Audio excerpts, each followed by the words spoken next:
Je m'occupe des affaires de mon père. Qui a raison? Jésus a-t-il deux papas? Ici, Jésus lève le voile sur son origine. Il le montre publiquement parce qu'il parle d'un papa qui n'est pas un Galiléen. Il parle d'un papa qui ne vient pas au temple pour rencontrer Dieu. Et il ne prend pas le temps d'expliquer à sa mère, elle ne comprend pas. C'est pas la première fois. Elle avait été déconcertée par tellement de surprises depuis l'arrivée de son Jésus. Mais Marie, on dit que Marie garde ses paroles. Elle continue à penser à ses paroles. Elle les médite, elle les repasse, les retourne dans sa mémoire, dans son cœur. Comment? Elle doit se dire, quoi, Seigneur? Qui donc est cet enfant? Qu'est-ce que Dieu est en train de nous montrer, de nous révéler maintenant? On est vraiment loin du Magnificat et de l'émerveillement que Marie chantait, criait 12 ans plus tôt. On est dans le questionnement. C'est qui cet enfant qui se prend pour un adulte? Deuxième point, Jésus est en croissance. Avec les maîtres de la loi, quelle est l'intention de Jésus? Est-ce que Jésus cherche à les épater par sa vaste connaissance? Ou est-ce qu'il se place dans le rôle des jeunes disciples de son époque? La méthode des rabbis, c'était une pédagogie par questions et réponses. On présentait des cas et on écoutait les solutions que les élèves, les étudiants avançaient. Et toute la classe était amenée à discuter de ce qui était proposé, toujours appuyé sur la loi, l'enseignement surtout de la Torah, des livres de la loi. Et nous lisons que dans tout ce processus pédagogique, les réponses du jeune Jésus surprenaient. Nous lisons que tous ceux qui l'entendaient étaient stupéfaits de son intelligence. Je me suis dit, Jésus a un public, quelle belle occasion pour lui de commencer son ministère public. Tellement de monde qui l'écoute avec respect, Mais vous allez me répondre, Jésus a juste 12 ans. Mais Jésus ne pouvait-il pas commencer à enseigner bien avant 12 ans? Lui, le créateur du monde, n'avait-il pas toute la science dès sa naissance? Nous avons lu que Jésus est né, était un bébé, que la parole est devenue un homme. Jésus vivait avec des parents dans une maison, dans un village, comme des enfants de Galilée. Quelqu'un de sa famille qu'il croisait dans le pèlerinage aurait pu le saluer comme ça. Tu as bien grandi depuis la dernière fois. Jésus, raconte-moi donc ce que tu as fait avec ton père la semaine passée. Nous lisons dans ce passage que Jésus se développait comme les autres enfants grandissaient. Jésus se développait dans son corps. Jésus se développait dans sa tête aussi, dans son intelligence. D'une année à l'autre, c'était de plus en plus, toujours un peu plus grand, toujours de plus en plus connaissant, de mieux en mieux. C'est ce que le verset 40 au tout début nous dit. L'enfant grandissait et se fortifiait en esprit. Il était rempli de sagesse et la grâce de Dieu était sur lui. Dans cette phrase, nous avons 12 années complètes de la vie de Jésus. De sa naissance jusqu'à son retour après son premier voyage à Jérusalem. Nous avons tout ce que nous avons besoin de savoir. Est-ce que vous êtes curieux? Cherchez-vous à en savoir plus sur l'enfance de Jésus? Vous pouvez trouver des gros livres écrits sur la vie et sa vie d'enfant à Nazareth, ce que Jésus faisait avec son papa. comment il parlait avec sa mère, s'il avait des amis de son âge. Mais notre Bible ne nous raconte pas ça. Pourquoi? Il me semble que ça serait utile. Si j'en connais un peu plus sur les étapes de développement de Jésus, je pourrais mieux m'en servir pour élever mes enfants. Même quand je parle aux enfants de l'Église, je pourrais leur lire des récits de l'enfant Jésus. Il me semble que ça serait utile. Retenons simplement de la parole de Dieu une vérité que notre société du 21e siècle ne saisit pas encore. Nous comprenons dans nos mots à nous, Jésus, c'est un esprit saint dans un corps en santé. Comprenons qu'il faut jouer dehors, qu'il faut s'entendre avec ses copains de jeu, qu'il est agréable pour un enfant qui grandit d'écouter ce que les adultes racontent, qu'il faut lire aussi, que grandir de cette façon, c'est valable aussi pour les parents qui ont 40 ans. C'est valable pour les grands-parents aussi. Que grandir dans son corps et grandir dans son esprit, ça ne s'arrête pas à 12 ans. Et l'apôtre Paul, justement, nous le dit dans l'Épître aux Éphésiens, il nous encourage de grandir jusqu'à la stature parfaite du Christ. Il n'y a personne parmi nous qui dit « je suis rendu ». L'apôtre Paul ne nous indique pas la durée de cette croissance. Dans le texte d'aujourd'hui, nous avons une indication de cette croissance dans le verset 52 qui nous dit « Jésus grandissait en sagesse, en taille et en grâce devant Dieu et devant les hommes. » Après avoir lu le verset 40 qui nous parle des 12 premières années de la vie de Jésus, nous avons dans 52 un résumé pour les 18 années suivantes, pour toute la période entre le retour de Jésus à Nazareth et le début de sa prédication à 30 ans. Et nous remarquons d'autres aspects de sa croissance. Jésus avait une vie sociale. Jésus se montrait agréable aux humains. Jamais qu'on disait à Jésus, « Hey, ça fait une semaine qu'on ne te voit pas et tu restais enfermé dans ta maison. » Cet évangile de Luc nous dévoile un Jésus humain à 100%, mais la dimension spirituelle faisait aussi partie de sa croissance. Jésus n'arrêtait pas de grandir, mais une croissance toujours en équilibre. Le verset 49 nous en donne une bonne indication pour cette troisième partie.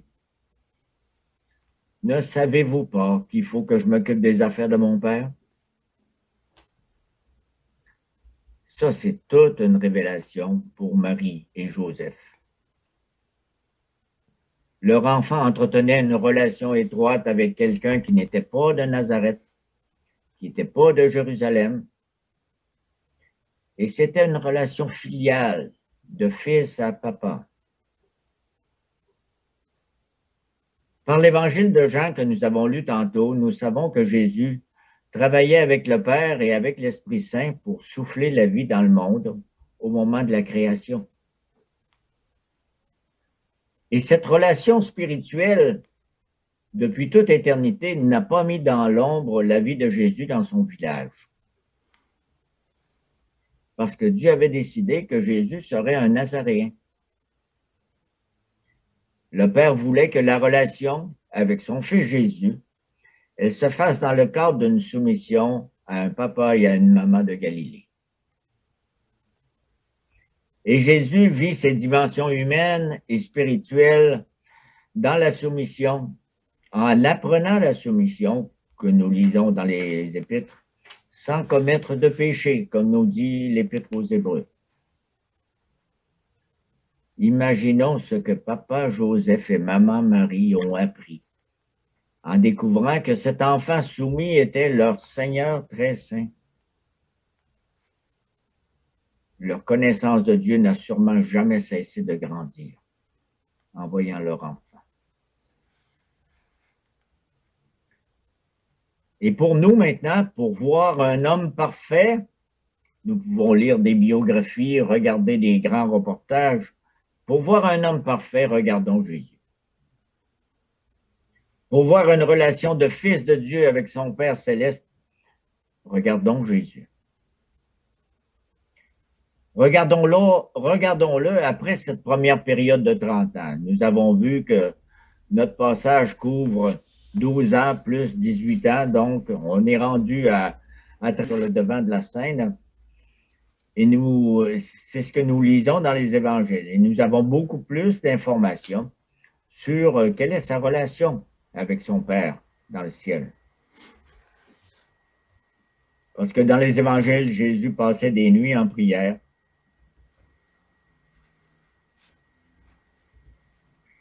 Et dans le jour, ce qu'il avait probablement entretenu dans ces nuits, ça se continuait quand il parlait aux foules, quand il disait « Votre Père dans le ciel ». C'était plus que des mots. Et au moment d'enseigner à ses proches, à ses disciples, des mots pour prier, il est sorti de lui une appellation bien intime qui s'est exprimée. Les premiers mots, c'était « Notre Père qui es aux cieux ». Ce bel accord de Jésus avec son Père dans le ciel, Jésus l'avait cultivé dans le village de Nazareth.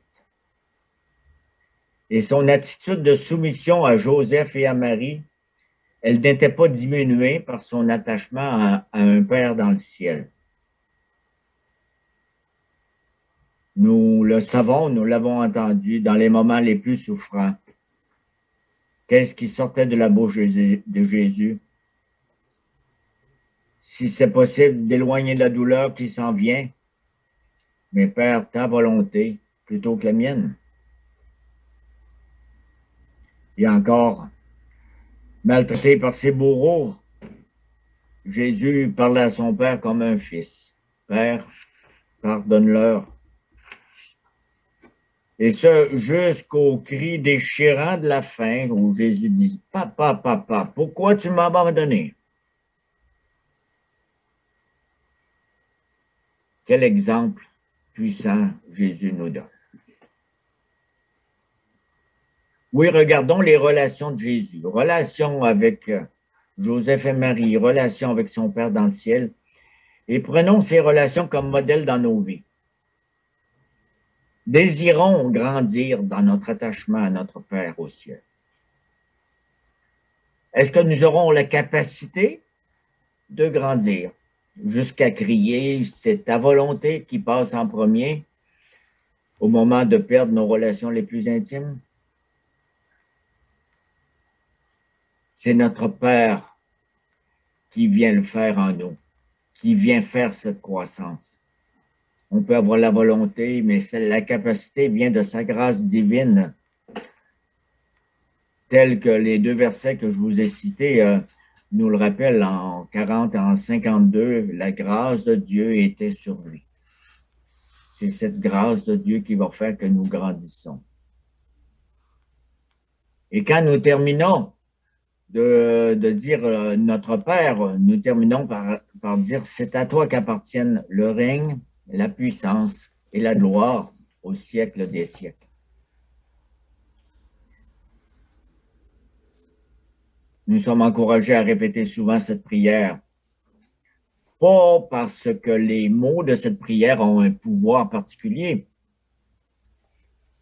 mais je dirais que plutôt c'est pour qu'à chaque prière que nous disons, nous puissions grandir dans notre relation filiale avec notre Papa du ciel.